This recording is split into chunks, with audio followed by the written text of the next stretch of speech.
Saudações, nossos internautas de Cabinda, diáspora, Angola, a todo mundo. Hoje vamos falar com o senhor João da Graça Mampuela, chefe de gabinete do presidente da União Cabindense para a Independência, que vai nos falar um pouco da situação de Cabinda no setor petrolífero. Vimos que o senhor Mampuela trabalhou no setor petrolífero Campo Malongo há 20 anos, onde deu o seu máximo, se empenhou e contribuiu para o engrandecimento da província no setor petrolífero, na economia da província, e hoje ele está aqui presente para falar um pouco desta situação. Bem-vindo, senhor Mampuela. Obrigado à TV Cabas em Sangue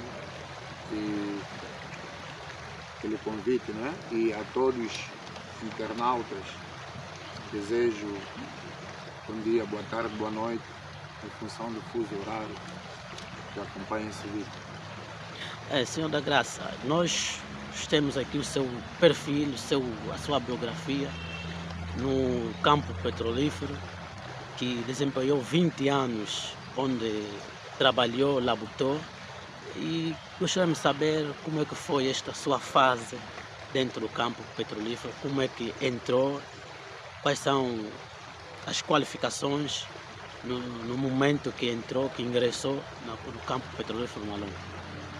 Ora bem, eu entrei em 1997, entrei como helper, helper ajudante, na empresa Algoa, Service Algoa International Astal, e depois tive uma formação em Firewash. Depois dali tive alguns cursos ligados a ambiente ou segurança e ambiente no trabalho, e posteriormente fui para o departamento, fui promovido a assistente foreman no departamento das construções metalomecânicas, e consequentemente fui transferido para o departamento de planning, onde fui planning assistente, e futuramente fui transferido para coordenar dos materiais petrolíferos. Portanto, foi a sequência desde a minha chegada em 97 até 2018, 2019 que eu fui despedido. Senhor Mampuela, queremos que nos fale um pouco no setor petrolífero, os seus derivados, como é que funciona, o que é isto petróleo? Ok, o que é isto petróleo? Primeiro eu queria dizer a quem me acompanha que eu não tenho nenhuma formação no setor petrolífero, nenhuma qualificação, também assim, e tudo que eu partilho é fruto da experiência, né? Uma vez que trabalhei em Malongo durante esses 20 anos e absorvi alguns conhecimentos na área. Por isso que todo aquele que é especialista no petróleo poderá me corrigir, né? Caso eu estiver errado. Então, a minha formação é em engenharia informática, mas tenho sim muita experiência no setor petrolífero. E para responder diretamente à tua pergunta, o que é o petróleo? O petróleo é um hidrocarboneto. Por quê? Porque é uma união de carbono com hidrogênio, portanto forma o hidrocarboneto, e quando é queimado esse hidrocarboneto liberta tanto dióxido de carbono. O petróleo é fruto da decomposição da matéria orgânica e inorgânica, sobretudo marinho, por isso é que nós temos exploração em offshore e onshore. Quando se fala offshore é no mar, onshore é em terra, e há mais petróleo no mar porque no próprio processo da composição do petróleo há mais essa matéria orgânica e inorgânica em decomposição, tanto no mar em relação em terra. Então, esse hidrocarboneto que fica a centenas de metros e até quilômetros de profundidade. Quando é extraído, ele é refinado e tem os seus derivados, como gás, não é? Refinando o petróleo, nós temos o gás botano, né? Vários tipos de gases. Temos os líquidos vapores, assim como a gasolina, né? Os diluentes são líquidos vapor. Temos os líquidos combustíveis, que é como o gasóleo, por exemplo, são aqueles que precisam ser aquecidos para libertar vapor. Temos também os derivados do petróleo, o querosene, o jet, que usamos na aviação. Temos o asfalto, também podemos usar também, ou tem também a matéria-prima para fabricar plásticos, também é usado na medicina e na agricultura, para a fabricação de certos fertilizantes. Portanto, é um produto que tem uma importância econômica muito grande, porque é o principal gerador de energia, portanto, é o petróleo. Qual é a sua leitura atual sobre o nível de empregabilidade dos jovens cabinenses no campo petrolífero de Malom? Olha, desde sempre, primeiro que há escassez de emprego no campo petrolífero, e dos empregos que aparecem são de baixa qualidade remuneratória, isto é, paga-se mal aos jovens de cabine que trabalham no setor petrolífero, e fruto também da falta de formação técnico-profissional e de qualificação, porque acredito que se nós tivéssemos aqui escolas técnico-profissionais, Instituto Médio, Superior, setor petrolífero, com certeza teríamos jovens mais qualificados para lidar com esse trabalho. Portanto, a leitura que faço é de uma discriminação salarial dos jovens de cabina, setor petrolífero, não só do salário em si, mas também dos subsídios. Portanto, sabe que toda uma exploração de petróleo envolve riscos, e essas pessoas que estão submetidas a esse ambiente de risco devem ser compensadas com uma remuneração justa, pagar subsídios de risco que têm direito. Apesar de os cabines não serem qualificados, será que todos que vêm de Angola, de outros pontos de Angola, são qualificados? Negativo. Existe uma discriminação entre os cabines e os que vêm de outras partes do mundo. Por quê? Porque o processo já começa no próprio recrutamento. E eu penso que o governo não tem estado a ajudar nesse sentido. Por que eu digo isso? Vejamos uma coisa, existem várias formas de um expatriado chegar aqui, e uma das formas é visto de turista ou visto de estudante ou trabalho. Nesse caso, eles vêm com visto de trabalho. O visto de trabalho tem tempo, não é? Mas como é que se explica? Alguém que está aqui mais de 20 anos, por exemplo, a pintar barcos, não é? A fazer um trabalho que os próprios cabines também podem fazer, e não existe esse controle. Não existe esse controle na parte da imigração. Saber que não, esse expatriado veio aqui com um visto de 2 anos, e esse visto, quando expirar, há probabilidade de se renovar. Caso se justifique que não há nenhum empregado local que faça o mesmo trabalho. Portanto, e a partir dali, eles fazem como? Não se sabe como é que eles obtêm esse visto de trabalho, por que corredor usam, e postos aqui também não existe aquele controle de ver que não, este já está há um determinado tempo aqui e a lei só permite X tempo, portanto não existe isso. Isso também tem prejudicado muito, de que maneira, a empregabilidade dos próprios jovens locais. Falando no setor petrolífero, temos visto ali derrames, certos derrames em Cabinda que vão acontecendo constantemente.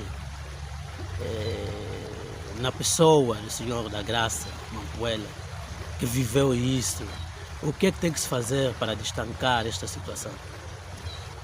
Olha, o que precisamos entender, nós os cabindas, é que por causa do petróleo, o nosso meio ambiente será constantemente poluído. Isso é inevitável, temos que ter consciência disso. E esse tipo de atividade danifica o meio ambiente. Existem procedimentos, mas nem sempre os procedimentos evitem os acidentes. Muitos desses derrames acontecem de modo involuntário. Portanto,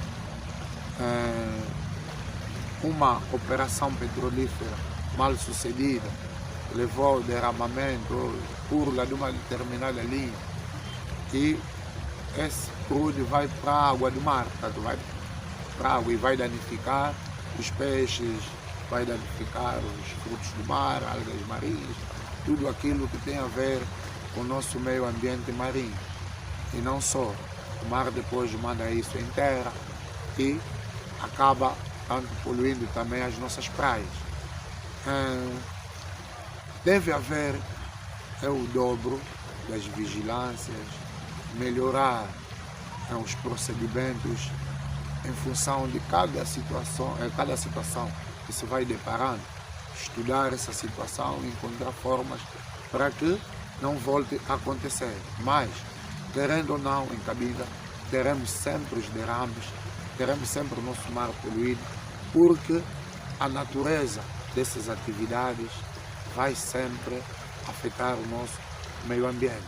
O mais perigoso ainda não é a água, não é o petróleo que cai, por exemplo, no mar, mas é o produto químico que se usa às vezes para desfazer esse petróleo. Imagina que um produto químico que você atira, ele desfaz o petróleo. Será que esse produto químico não tem probabilidade de danificar os nossos peixes e nossas algas marinhas e outros elementos que compõem o nosso ecossistema, o nosso meio ambiente? Com certeza. Portanto, deve haver também maior fiscalização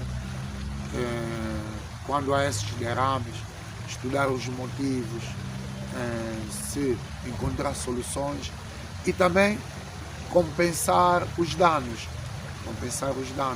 Temos acompanhado que os nossos pescadores, por vezes, perdem redes dos seus equipamentos de pesca por causa desses derrames de petróleo.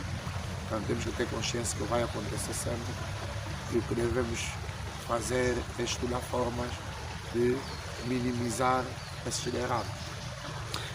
Tem acontecido casos de derrames que são ocultados, que o povo não pode saber, tentam ocultar, mas por vias dos pescadores, vias dos próprios trabalhadores, acabam denunciando de que há derrames.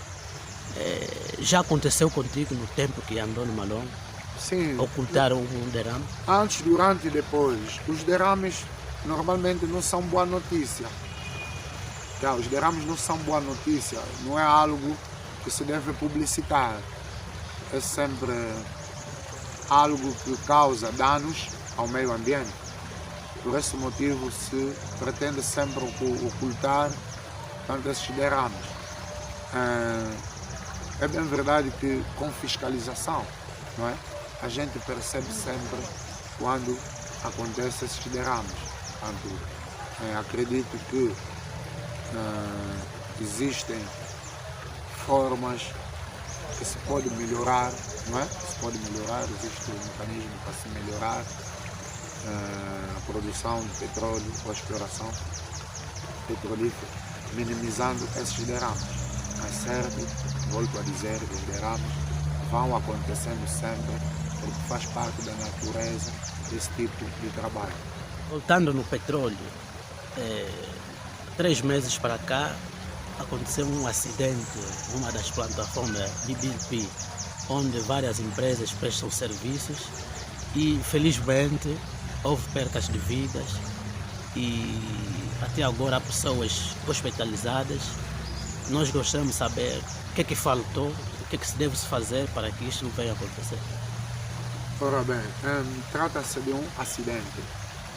O que é acidente? Acidente é diferente do incidente. Incidente é iminência de acidente.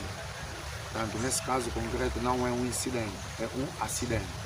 E quando se fala de acidente, está-se a falar de ato involuntário, portanto não é propositado. No caso concreto da BBLT, ora, vejamos uma coisa, a BBLT é uma plataforma moderna, contém linhas contínuas. Digo linhas contínuas, são aquelas linhas que não estão intercaladas por falanges ou válvulas.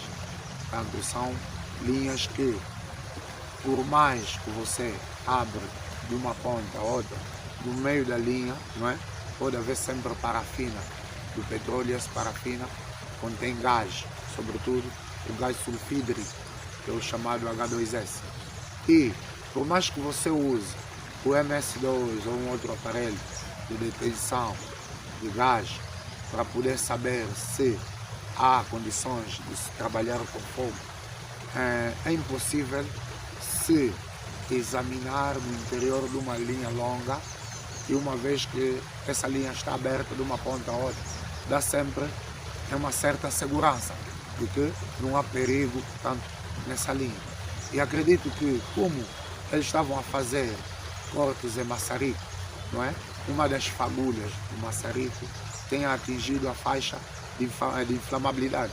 A faixa de inflamabilidade é aquela parte que eu estou a me referir, que se calhar continha uma certa parafina de petróleo e continha gás, e esse gás misturando com o oxigênio, o calor, e havendo essa fonte de ignição, que é aquela fagulha de maçarico, com certeza temos condições para ver uma explosão, que foi o que aconteceu. Podia-se evitar, podia-se evitar, mas conforme eu volto a dizer que, por mais que nós possamos cumprir com todos os procedimentos de segurança, não significa que não podemos ter acidente. Aconteceu porque houve essa parte da linha que concentrou gás, e esse gás com a fagulha do maçarico que atingiu, portanto ali causou isso. Mas eu prefiro esperar o relatório, que eu acredito que as investigações até agora ainda estão em curso, porque nós cá de fora nem sempre temos todas as bases necessárias para podermos falar, não é? Com mais propriedade. O que eu estou a falar é fruto da experiência que eu tenho nesse setor, e tenho dialogado com certas pessoas que estavam ali envolvidas, portanto, diretamente naquelas operações. Eu conheço as pessoas que lá estavam envolvidas da empresa, onde trabalhei, inclusive o indiano que faleceu recentemente, que é o Cídio, conheci-o pessoalmente e lamento, não é? Aproveito para mandar condolências às famílias enlutadas e dizer que é necessário se remunerar as pessoas que fazem trabalho petrolífero, dado ao nível de risco que eles estão submetidos. Temos que repensar no que é que se paga a essas pessoas que estão submetidas nesses tipos de ambiente de alto risco. A remuneração é baixa? Muito baixa, não só a remuneração do salário em si, mas também a remuneração dos subsídios é muito baixa. O que é que tem que se fazer para que, como disse, que os acidentes vão acontecendo, mas para minimizar, o que é que tem que se fazer? Olha, deve-se aumentar capacitação de recursos humanos, né? Todas as pessoas que se envolvem em operações petrolíferas devem estar bem qualificadas. Deve-se também estudar com precisão todo e qualquer trabalho. Existe até o chamado GSA, Job Safety Analysis, que se usa. Existe também o chamado At Work Permit, que faz ou que te permite fazer trabalho com fogo, mas existe um procedimento antes de se assinar Portanto, esses permits que são, temos o Toolbox Meeting, que é muito importante, o General Meeting, o Stop Work Authority e mais outras ferramentas que se deve melhorar a fim de se evitar mais acidentes do gênero. Portanto, volto a dizer que por mais que nós possamos estudar ou ter formação de segurança até o nível superior, não significa que não pode haver acidente. Portanto, é ato voluntário, mas os acidentes podem ser evitados. O que significa para a cabina ter petróleo no seu solo, mas ter empregos suficientes para a população? Ter petróleo não ter emprego, isso é uma feija de governação. Porque o petróleo que temos é suficiente para dar emprego a todos os cabidas. No setor petrolífero, não só temos eletricistas, temos mecânicos, temos instrumentistas, precisa-se motoristas, até auxiliares de limpeza, lavadores, etc. Ou lavadeiras, lavadores nesse caso. Portanto, precisa-se de mão de obra naquele setor. Só que, infelizmente, existe uma discriminação sobretudo do pessoal local, pessoal de cabina. Quando o cabina consegue emprego, ou um emprego que paga mal, não é? Ou emprego que não tem condições de trabalho. Portanto, temos vivido esse problema aqui em cabina, onde o cabina é discriminado em ter emprego e do tipo de emprego. Muitos até são submetidos a certas empresas empreiteiras que também têm outra agência que suga o seu salário. Existem agências que empregam jovens de cabina nas empresas empreiteiras e quando essas empresas pagam, primeiro essas agências tiram o seu dividendo e o troco que sobra é que dão ao empregado. Então, isso é uma discriminação. É uma discriminação e essa discriminação existe no campo petrolífero do Malonga. Mas há cabinas qualificadas, né? Há poucos cabinas qualificados no campo do Malonga, mas há pessoas que vêm de Luanda, Benguela, que às vezes chegam sem essa qualificação, mas o salário é diferente. Por quê? Primeiro, são políticas do próprio governo que nos desgovernam. Por que eu digo isso? Porque o empregado que sai de Luanda, ele vai precisar de um transporte. E quando ele chegar aqui, ele vai precisar de uma hospedaria. Ele vai precisar se alimentar. Não é? É mais dispendioso você suportar o empregado angolano e o empregado de cabina. Mas é verdade que por falta de qualificações, nós ficamos em desvantagem desse lado. Porque aqui em cabina não existe nem Instituto Médio de Petróleo, quanto mais superior. Os cabinas que estudaram um bocado de petróleo foram aprender no SUMB, não é? E hoje são operadores, são eletricistas, mecânicos, turbentistas. Muitos aprenderam no SUMB. E aqui, infelizmente, nós não temos escolas ou institutos de petróleo. Isso tem nos trazido em desvantagem. Mas mesmo assim, existem empregados, até expatriados, que fazem trabalhos que o próprio cabina pode fazer, mas que eles preferem guardar ou salvaguardar o emprego desses expatriados em detrimento do empregado de cabina. Portanto, são políticas discriminatórias que se vivem no campo petrolífero do Malonga. Achas que é o momento de cabina ter um instituto de petróleo? Isso já está muito atrasado, até. Está muito atrasado. Nós já tínhamos que ter até instituto superior, porque nós temos petróleo. O cabina podia estudar petróleo aqui mesmo em cabina e trabalhar também em outro país. Podíamos também ter cabinas aí fazerem serviços petrolíferos na Arábia Saudita, no Catar, podia ir no Mar do Norte e vários sítios. Dizer que não tem esse cabina, está na Nigéria, está ali a liderar operações petrolíferas numa determinada empresa onde foi contratado, etc. Portanto, isso já está atrasado.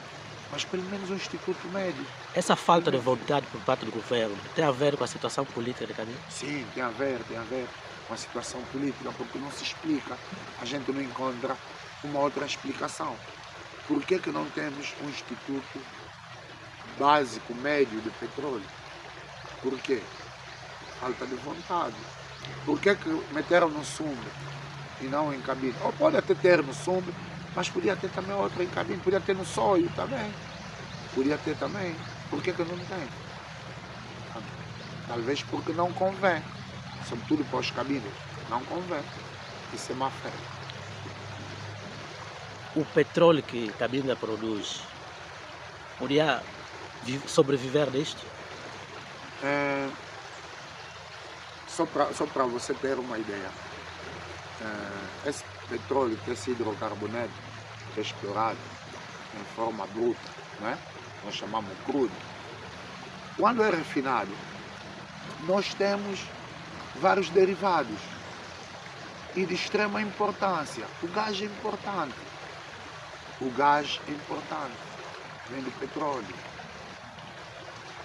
Os líquidos vapores, que eu já dei exemplo, a gasolina, os diluentes, são importantes, também vem do petróleo. Os líquidos combustíveis, o gasóleo vem do petróleo. Os lubrificantes, os óleos, óleo trino, óleo parente, tudo isso vem do petróleo. Portanto, como é que um povo que não tem 1 milhão de habitantes não consegue sobreviver com a quantidade de petróleo que é explorado no seu subsolo? Temos sim, devíamos levar uma vida de qualidade. Estou a falar só do petróleo, para não falar outros recursos que Cabinda tem. Quais são as maiores queixas dos trabalhadores cabindenses que atuam no Malombo? Olha, a primeira queixa mesmo, o ponto número 1, é o salário base. O salário base é que permite, quando o empregado é despedido, vão fazer cálculos da sua indemnização em função do salário base. Portanto, quando o salário base está muito baixo, com certeza esse empregado terá dificuldades até mesmo quando ele for despedido. O outro é o subsídio de risco. O subsídio, uma vez que se trata de operações perigosas ou trabalhos de risco, com certeza o subsídio de risco devia ser muito bem remunerado. É só remunerar conforme a Chevron remunera. Não é? Se a Chevron remunera bem os cabindas que lá estão, tem salário base bom, tem subsídios de risco bom, por que os outros cabindas que trabalham nas outras empresas não gozam desse mesmo direito? Incluindo beneficiar do câmbio. Se a Chevron paga em função do câmbio do dia, por que as outras empresas petrolíferas não pagam em função do câmbio do dia? Por que cada empresa foi criando o seu câmbio e paga os seus trabalhadores à sua maneira? E não existe nem inspeção geral de trabalho que vai vir contradizer, ou que vai vir fiscalizar, ou vai vir corrigir. Isso não existe. Então os trabalhadores petrolíferos de Cabinda, os trabalhadores petrolíferos de Cabinda, estão à mercê da sua sorte. Estão ali órfãos, sem pai e sem mãe. Por quê? Porque uma vez que a vida cá fora está difícil, então esses trabalhadores se contentam só para não voltar a casa de mãos vazias. Se submetem a esses salários precários, submetidos a condições de trabalho precário, sem subsídios pagos devidamente, mas fazem das tripas do coração para levar alguma coisa para casa. Estamos a notar muitos cabindenses a deslocarem em outras províncias à procura de novo emprego. Que políticas que o governo deve implementar para que não haja deslocações de cabindas fora à procura de novo emprego? Eu acredito que o governo nunca vai implementar nenhuma política, porque o desejo deles até é que os cabindas morrem todos. E se nós sairmos aqui de Cabinda e ser invadidos por outras nacionalidades, para eles é melhor. Não existe vontade política em ajudar o povo de Cabinda. O que nós vivemos é uma injustiça. Injustiça social, injustiça política, injustiça econômica. É o que o povo de Cabinda vive. E o mais agravante é que até a tal dita comunidade internacional, a ONU, todas essas organizações que dizem lutar por direitos humanos, eles não olham para o povo de Cabinda. Por quê? Porque os interesses das multinacionais que estão por detrás da exploração petrolífera é maior. Portanto, eles estão nem ali para nós. Se a gente morrer, até melhor para eles. Não nos matam a tiro, nos matam a fome. Ou se a gente não aguenta e emigramos, melhor para eles. Sem estar contra essas pessoas, esses cabidas que emigraram, na minha opinião, fizeram muito bem emigrar, porque só aguenta viver aqui em Cabinda quem é forte. Se você não é forte, você aqui não vive. Eu só já não morri até não sei como, mas tenhamos fé e vamos ficar aqui, porque essa é a nossa terra, nós queremos ser felizes aqui mesmo e somos obrigados a suportar tudo e todos. Essas injustiças que surgem ou que existem no campo petrolífero do Malongo, qual tem sido o papel dos órgãos sindicais na defesa dos direitos dos trabalhadores cabinenses? Olha, eu até fiz parte da Comissão de Trabalhadores da Algoa e estava afiliado a sindicatos. O que é que eu notei? Os sindicatos, por mais que venham discutir, por mais que os sindicatos tentam levar o governo a reconhecer a Lei Geral de Trabalho e a pôr em prática, existe uma mão por detrás dessas empresas, que é uma cobertura política. Quando nós vamos por detrás dessas empresas, vemos que tem sempre envolvimento de políticos. Então, essas empresas não cumprem e não querem cumprir com a Lei Geral de Trabalho. Por quê? Porque sabem que eles estão ali para obter lucros, mesmo violando a lei, não é? Porque sabem que a justiça é menos energética, posso assim dizer, e então, por mais que os sindicatos façam um bom trabalho, é impossível haver mudanças quando o partido que nos governa não tem essa vontade política de poder, tanto, mudar o quadro. Essas empresas que prestam serviços no Malongo, que não estão a remunerar bem os seus trabalhadores, têm ligação com alguns membros do governo? Tem sim, tem ligação. Eu ainda me lembro do episódio. Houve um tempo que a Algoa estava a ser ameaçada, perdeu os contratos, etc. E que foi obrigado a arranjar um sócio general.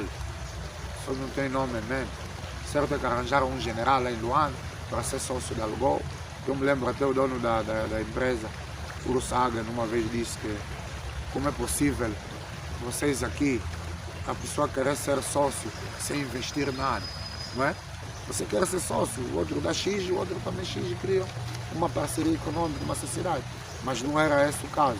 Portanto, para além de certas empresas que estão reféns à mão política, existem políticos também que criam suas empresas ou agências para poder obter lucros por meio do trabalho precário que esses trabalhadores fazem e a remuneração baixa, consequentemente. Para além da Algoa, conhece alguma empresa que está dentro do campo que tem a mão no general, tem a mão de alguém do governo? Olha, por exemplo, quem são os donos da Teleservice? Quem são os donos da Eli Malongo? Por exemplo, quem é o dono da Eli Malongo? Eu, nesse momento, se tenho o meu currículo, não é? Você quer se dirigir aqui, por exemplo, você como jornalista deve conhecer melhor que eu. Onde é que é escritor? Eli Malongo. Onde é que eu posso levar? E não é só mesmo as empresas que exploram ouro, por exemplo. Eu quero trabalhar numa mina de ouro. Tenho uma certa formação nessa área. Aonde é que eu levo o meu currículo? Para poder me candidatar e mostrar as minhas capacidades nesse setor. Não existe. Então, são muitas outras empresas que têm cobertura política ali. Eu não estou contra, mas é errado. É errado. No momento que Cabinda vive o problema de escassez de gás, butano e combustíveis, será que Cabinda merecia isso? Ou merece isso? Não, não merece. Não merece porque a quantidade de petróleo que sai aqui era suficiente para todo o Cabinda chegar nas bombas, abastecer sem ter que pagar nenhum quase. Falo até de gás canalizado nas casas. Quando você olha para o mar e olha aquelas fleiras acesas durante a noite, aquilo é queima de gás. Aquele gás é queimado 24 sobre 24 horas. Portanto, temos gás em abundância que até serve para ajudar outros povos, mas por falta de vontade política, o povo vive na escassez de gás e usa carvão e lenha como alternativa, infelizmente. A quem devemos responsabilizar pela má gestão da distribuição do gás? O governo, sobretudo a Sonangol, não é? Qual é o motivo para haver escassez de gás em Cabinda? Não consigo ver. Não há gás por quê? Não há, não existe, existe. Mas é que é mal distribuído. Tem que rever essas políticas. Não há motivos mesmo para termos problemas de gás. Na falta de gás, muitos cidadãos recorrem à lenha e ao carvão como alternativa. Que riscos sociais e ambientais isso traz? Olha, primeiro é que as árvores são naturais produtores de oxigênio, que é benéfico para o sistema de estufa. E uma vez que nós abatemos as árvores e sem plantarmos, eu falo concretamente da nossa magna floresta do Mayombe, onde derrubam as árvores sem voltar a plantar para que futuras gerações possam continuar a ter tanto aquela floresta. Tem-se derrubado as árvores de modo selvático, tem-se explorado de modo irracional a madeira e isso com certeza afeta o nosso meio ambiente, porque estamos a criar um impacto de, chamam aquilo sistema de estufa. Sistema de estufa, estamos a dar cabo das camadas de ozônio com as nossas queimas. E não só do lado das árvores, etc. Mesmo as queimas que se faz também no setor petrolífero.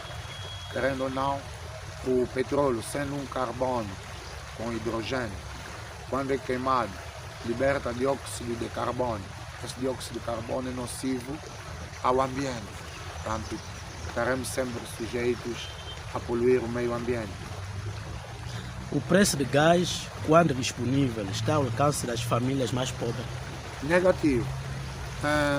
Nem o gás, nem a alimentação em si. Porque hoje em Cabinda, até para comer mal está difícil. Até para comer mal em Cabinda está difícil. Quanto mais ter salário para suportar essas outras despesas como gás, energia, água, internet para quem usa. Portanto, basta olhar o salário base, não é? Da função pública, basta olhar o salário que é praticado, até mesmo no setor petrolífero, acredito que é incompatível com os preços praticados atualmente nos mercados. Existe máfia na distribuição do gás de Cabinda? Existe incompetência. Por parte de quem? Da Sonangol. Existe incompetência no lado da Sonangol. Porque até agora eu não consigo encontrar motivos para a escassez de gás. Tenta me dar uma explicação. Gás temos e queimamos 24 sobre 24 horas. Essa hora que estamos aqui a falar, está a se queimar o gás. E como é que não chega para a população ter gás? Se nós até temos que ter gás canalizado, temos muito gás. E na exploração petrolífera mesmo, o que há mais é gás. E é o primeiro elemento que é extraído, é gás. Entende? Há muito gás na exploração petrolífera. Há mais é gás que o petróleo, só para ter uma ideia. Então, como é que se explica que a população de Cabinda tem dificuldade em obter gás? Vamos responsabilizar até a uma empresa privada ou particular? Não. A empresa estatal é a Sonangol. Por que razão a população de Cabinda sente que o Estado é indiferente aos seus problemas básicos? Bom, nós sentimos que somos indiferentes aos problemas básicos. Por quê? Porque o povo de Cabinda já viveu com o português no quadro do protetorado e sabia-se que naquele tempo até não havia a tecnologia que temos hoje. E parece que o povo viveu melhor naquele tempo com os portugueses do que com essa neocolonização angolana. Portanto, basta ver o que é que existe hoje, que deixou o colônio português, do que o MPLA já fez em Cabinda. É incomparável. Nós temos uma identidade, nós temos uma especificidade, nós temos um território, um povo. E nós temos temos tratados com um país europeu, que é Portugal, que assinou com os Cabindas tratados de Chicaba, Chifuma e Simulambu. E nesses tratados está lá bem claro que Portugal deve respeitar o povo de Cabinda e o seu território, deve respeitar nós, as pessoas, e a nossa dimensão geográfica. Está lá. Mas, infelizmente, Portugal não cumpriu com o acordo que fez com os Cabindas e entregou de mão beijada Cabinda a Angola, como um bolo envenenado, não é? Entregou de mão beijada Cabinda a Angola e, com certeza, o MPLA, sabendo que isto aqui não é dele, não é? A intenção dele aqui é explorar os recursos naturais, então dificilmente vai olhar para esse lado humano ou para esse lado social. Portanto, nós vamos viver sempre um clima de exploração, seremos sempre explorados não só os nossos recursos naturais, mas seremos também explorados nós próprios. Eles exploram os recursos naturais de Cabinda, exploram também o próprio Cabinda, submetendo a esses trabalhos precários, sem remunerações justas, sem subsídios justos. Como avalia o estado atual da saúde pública em Cabinda? Endêmica. Endêmica por quê? Porque não existe planificação urbana, não existe políticas de saneamento básico, não existe aquele cuidado, por exemplo, só lidar com o mais básico. Qual é o mais básico? Limpeza, higiene, não é? Nós vemos só da maneira como é tratado o lixo, é já um caminho para a gente tirar outras conclusões. Portanto, do que eu aprendi, o lixo é separado. Lixos queimáveis, não queimáveis, tem lixo orgânico, lixo hospitalar. E isso não existe aqui em Cabinda.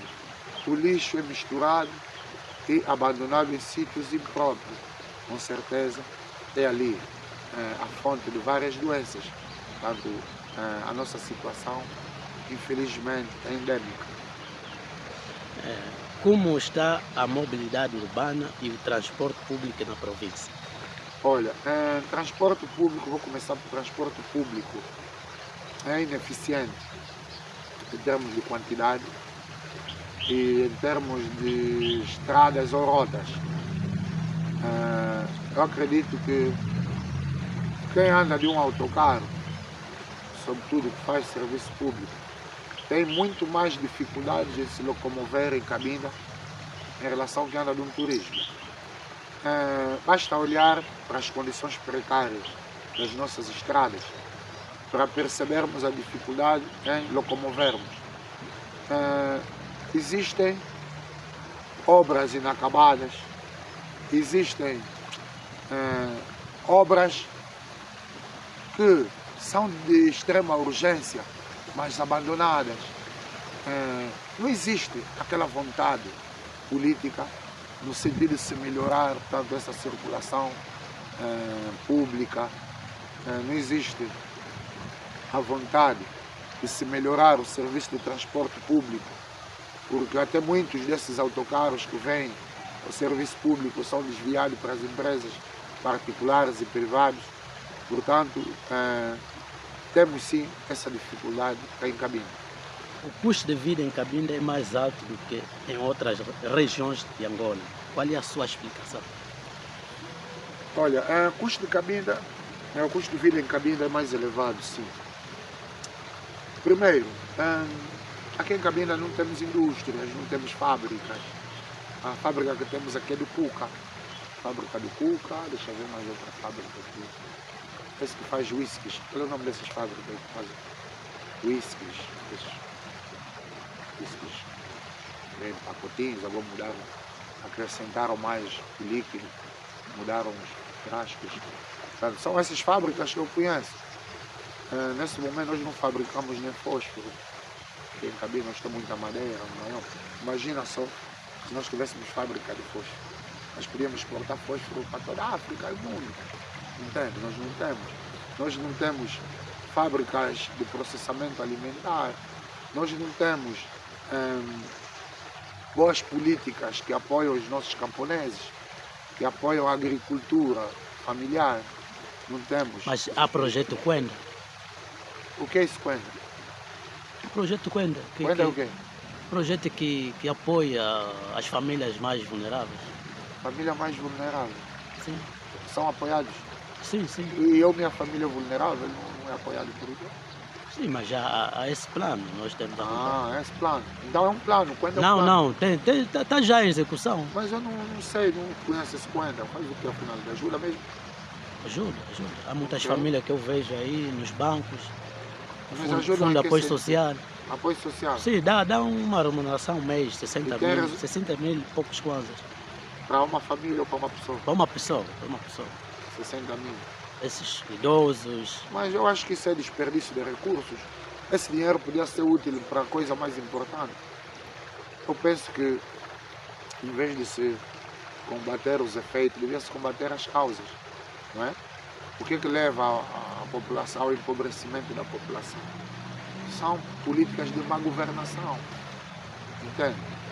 A má governação é que nos torna pobres. Por quê? Porque temos dirigentes que olham para o seu benefício próprio e não olham para a população em geral. Tudo que ele faz é seu benefício próprio. E uma coisa que nós o povo nunca entendemos. O político é alguém que chega e diz assim, olha povo, eu vou administrar bem os vossos recursos, entende? E o povo vai lhe escolher. Só que ele, ao ser escolhido pelo povo para administrar bem esses recursos, o que é que ele faz? Ele vai administrar os recursos ao seu favor.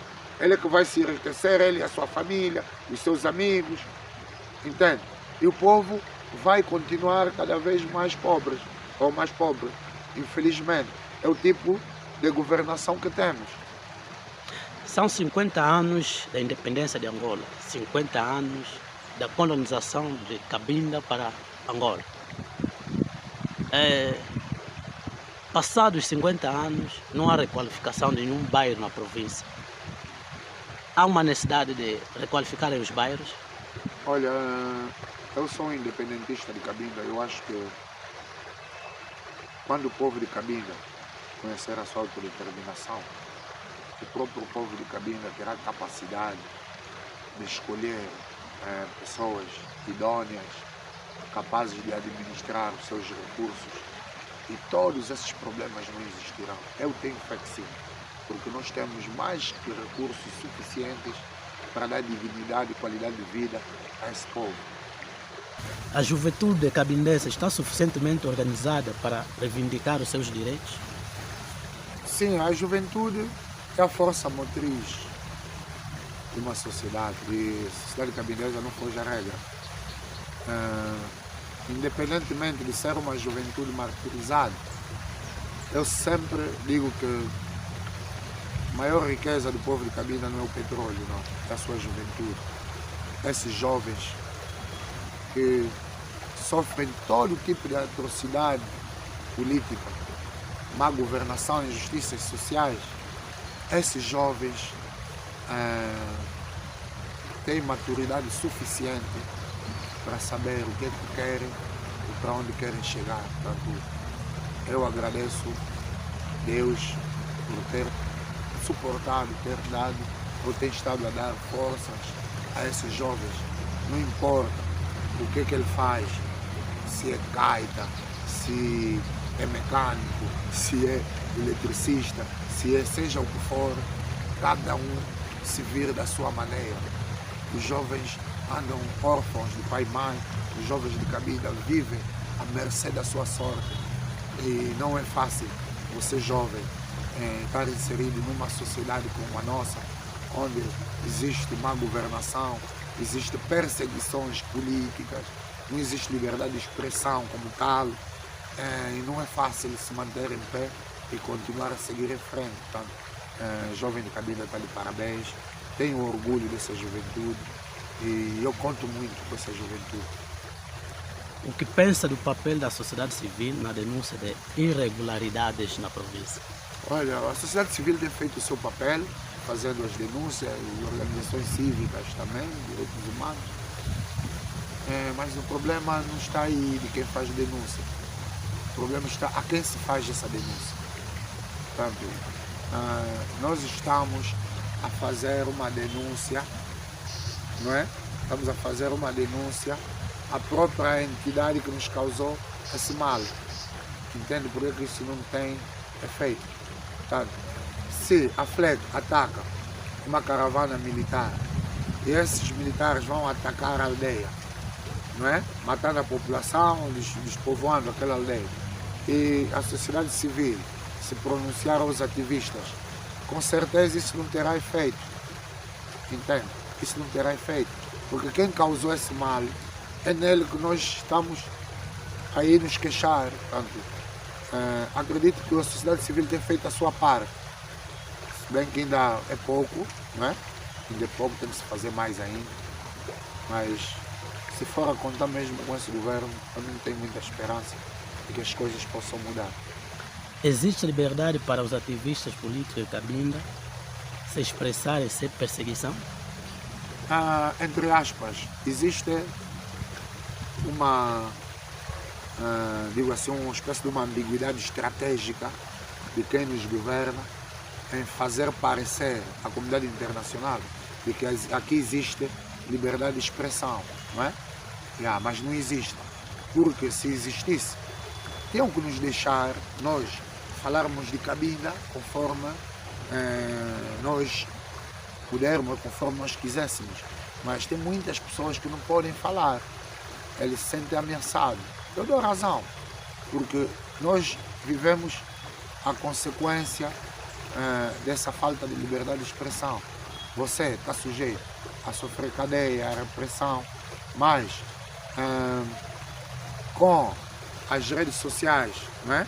Com as redes sociais, isso tem se quebrado um bocadinho mais. Imagina nesse momento, nós estamos aqui com a TV Cabazin Sangue, não é? Eu venho cá fazer uma entrevista ao senhor João Mampuelo. Quando por exemplo, a TPA, que é um órgão público, vai pensar fazer isso? Ou se até um jornalista fizer isso, essa informação vai ser censurada, não é? Portanto, deve haver liberdade de expressão. As pessoas se expressando, até o governo vai poder tirar suas inalações, vai poder saber concretamente onde pegar, em que parte está, deixar essa sociedade mais aflita. Então, estudar políticas para melhorar, portanto, essas lacunas ao qual a sociedade tem se pronunciado.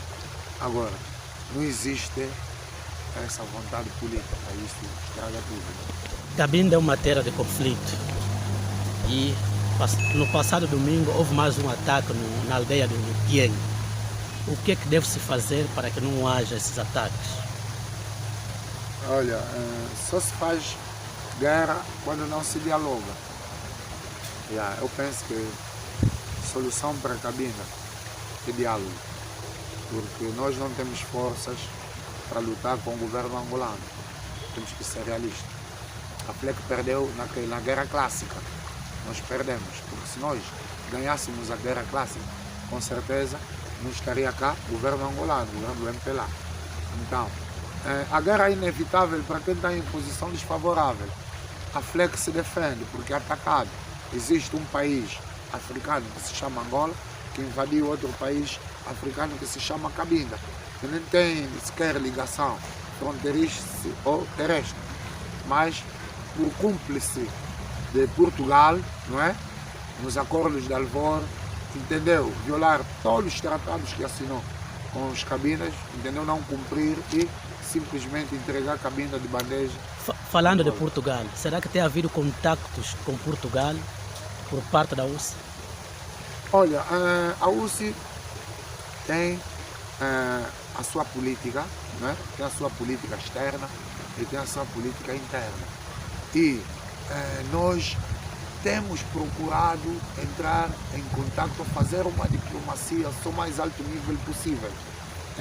Mas é assim, Portugal sendo cúmplice, sendo cúmplice, e Portugal sabe muito bem o que fez. Portugal não é inocente nessa questão de Cabinda. Portugal não é inocente. Portanto, em termos de governo português em si, não convém. Então, aos outros partidos políticos, isso sim. Portanto, é sempre uma mais-valia nós termos essa relação estreita. Mas já sim, muitos. O presidente de Portugal disse que devem rever as falhas nas colonizações de Portugal. Será que tem a ver com aqueles países que não foram colonizados, que não foram descolonizados? Sim, mas só para nós o caso Cabinda, nós somos vítimas das grandes potências. Somos vítimas das grandes potências por quê? Porque no passado foi intenção do comunismo soviético em poder ajudar o MPLA, não é? Para invadir o território de Cabinda, sobretudo com a ajuda dos cubanos. Então, uma vez que Portugal também é cúmplice, não é? É cúmplice nessa maracutaia toda, nós não temos muita esperança que Portugal possa resolver o nosso problema. Agora, uma coisa é verdade, uma vez que Portugal está inserido na União Europeia, não é? Talvez ali sim. Portanto, existem Cabindas que também estão na diáspora, têm feito das tripas do coração, no sentido de levar o nosso nome, a nossa causa de Cabinda às outras paragens. Mas nós somos reféns dessas potências. Quem é que explora petróleo em Cabinda? É a Chevron. Antes da própria existência da Constituição angolana, antes da existência da República de Angola, já andava aqui a Gulf, não é? Já andava a Gulf. Então, os interesses do petróleo, sobretudo, falam mais alto. Então, é uma hipocrisia que tem da própria ONU, até da própria comunidade internacional, em não olhar o caso Cabinda conforme eles olham também o caso da Ucrânia, Palestina e outras paragens que ainda carecem dessa descolonização. O governo do MPLA fala muito de que não há um interlocutor válido para negociar com Cabinda. Será que com a falha da intercabindese surgiu a aliança dos movimentos independentes de Cabinda, que vocês não fazem parte? Será que pensam em se aliar nessa aliança? Bom, só quero recordar aos Cabindas que nós já fizemos parte do Bloco dos Independentistas no passado. E hoje existe essa aliança que nós convergimos sem nenhum problema. Nós convergimos na condição da UCI, nós temos essa boa convivência salutar com todos os outros movimentos políticos. Agora, nós temos a nossa agenda, entende? Nós temos a nossa agenda e nós já estamos a trabalhar nisso. Nós estamos ainda, a intercabindesa não se diz, como eu posso dizer, não se cancelou, não se anulou. É uma janela, é uma porta. Querendo ou não, nós os cabindas precisamos convergir. E o local, o ambiente que podemos fazer isso é mesmo numa intercabindesa. Independentemente de haver várias organizações que podem não concordar, porque se calhar as pessoas que estão envolvidas não são de extrema confiança, se calhar por aí, não é? Mas eu quero recordar aos cabindas que nós, a UCI, quando fomos convidados a fazer parte da intercabindesa, nós estávamos lá com quase todos os outros movimentos políticos de Cabinda, exceto o MIC, não é? Exceto o MIC. Mas todos os outros movimentos políticos de Cabinda ali estavam representados. Mas cada movimento foi se abstendo, não é? Da intercabindesa. Por falta de clareza? Não é por falta de clareza, mas digo assim, por estratégias próprias desses movimentos, se calhar. Não é? Se calhar não se sentiram ou não se reviram no projeto da intercabindesa e por esse motivo se absteram. Mas essas organizações estão abertas a participarem quando forem convidados, não é? Com certeza, quando forem convidados, sim, estão disponíveis a fazer parte. Ok, nós vamos terminar a nossa entrevista, mas queríamos saber qual é, primeiro, antes de terminar, qual é a sua visão sobre o futuro da província, caso os problemas atuais não sejam resolvidos? Olha, eu não falo sempre, quando vai falar comigo, não fala sempre futuro da província. Para mim isso não é uma província, isso é um país usurpado, isso é um país ocupado, isso é um país que, se nós tivéssemos forças de armas, nós podíamos expulsar o MPLA daqui. Só não lhe expulsamos porque não temos essa força, entende?